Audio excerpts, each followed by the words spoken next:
अब हम जानते हैं कि मूर्ति में हम प्राण प्रतिष्ठा क्यों करते हैं। तो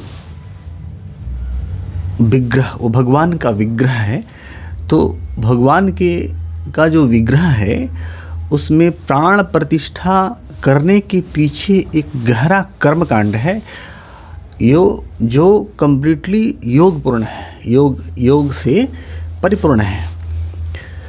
तो सृष्टि क्रम की जो साधनाएं हैं, जहाँ हम प्राण प्रतिष्ठित करते हैं, किसी खास प्राण को प्रतिष्ठित करते हैं, तो सृष्टि क्रम की साधनाओं में क्या होता है कि प्राणों को, जो चैतन्य शक्ति है, तो उस चैतन्य शक्ति को हम ब्रह्मांड के महत तत्व से लेकर और जो पृथ्वी तत्व तक जो लेयर है, तो महत तत्व से प्राण तत्व, प्राण तत्व से आकाश तत्व, आकाश तत्व से वायु तत्व, वायु तत्व से अग्नि तत्व और अग्नि तत्व से जल तत्व और जल तत्व से पृथ्वी तत्व।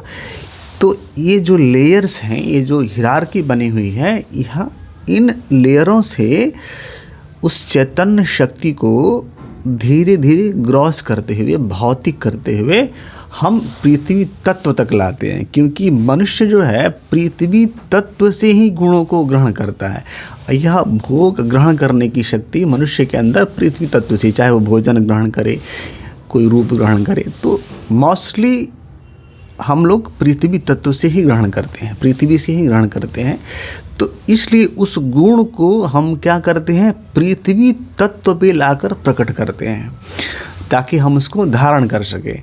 तो वह गुण धीरे धीरे जो अति सूक्ष्म है, तो उस अति सूक्ष्म चीज़ धीरे धीरे ग्रॉस होता गया। जैसे महत से ग्रॉस क्या है, प्राण है, और प्राण से ग्रॉस, प्राण से अधिक भौतिक क्या है, स्थूल, प्राण से अधिक स्थूल आकाश तत्व है, और आकाश से अधिक स्थूल क्या है, वायु तत्व है, वायु से स्थूल क्या है, अग्नि तत्व है, अग्नि से स्थूल क्या है, जल तत्व है, जल से अधिक स्थूल क्या है, पृथ्वी तत्व है। तो वह सूक्ष्म तल जो सर्वत्र फैला हुआ है, सूक्ष्म जो प्राण है, तो वह प्राण, सूक्ष्म प्राण मंत्रों की शक्ति से, उसके पीछे कर्म कांड है, उस मंत्रों की शक्ति से उस सूक्ष्म प्राण को हम आकर्षित करते हैं, हम आवाहन करते हैं, और वह इन लेयरों से क्रमबद्ध होता हुआ धीरे धीरे आकाश, वायु, अग्नि, जल और पृथ्वी तत्व में, उस विग्रह में समाहित हो जाता है। उस विग्रह में इन पंच तत्वों के थ्रू ही उस प्राण का संचार हो जाता है।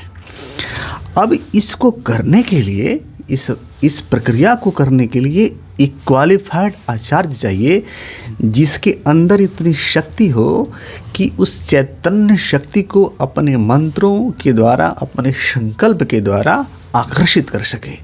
क्योंकि ये प्रक्रिया सिर्फ मंत्र पढ़ने मात्र से नहीं पूरी होगी। यह प्रक्रिया उस गुरु पर, उस ऋषि पर, उस ऋषि के क्वालिफिकेशन पर, उसके पर्सनालिटी पर भी डिपेंड करती है, क्योंकि वही आकर्षण का, उतारने का, आकर्षित करने का केंद्र होगा। इसलिए सब कोई इस काम को नहीं कर सकता, एक क्वालिफाइड आचार्य ही कर सकता है। अब राम को आकर्षित करना है तो राम भक्ति चाहिए, राम के प्रति डिवोटी चाहिए, सो दैट कि उसने राम के गुणों को खुद के अंदर प्रतिष्ठित किया हो। अदरवाइज वो नहीं कर सकता, अदरवाइज करने का वो कर ही नहीं पाएगा। अब ये तो बात हो गई। अब इसके पहले बताते हैं कि जो आचार्य है, वह आचार्य के अंदर राम के प्राणों की प्रतिष्ठा होनी चाहिए। इसको करने से पहले तो गुरु जब दीक्षा देता है, गुरु जब शिष्य को इनिशिएट करता है, तो वह भी प्राणों की प्रतिष्ठा ही करता है।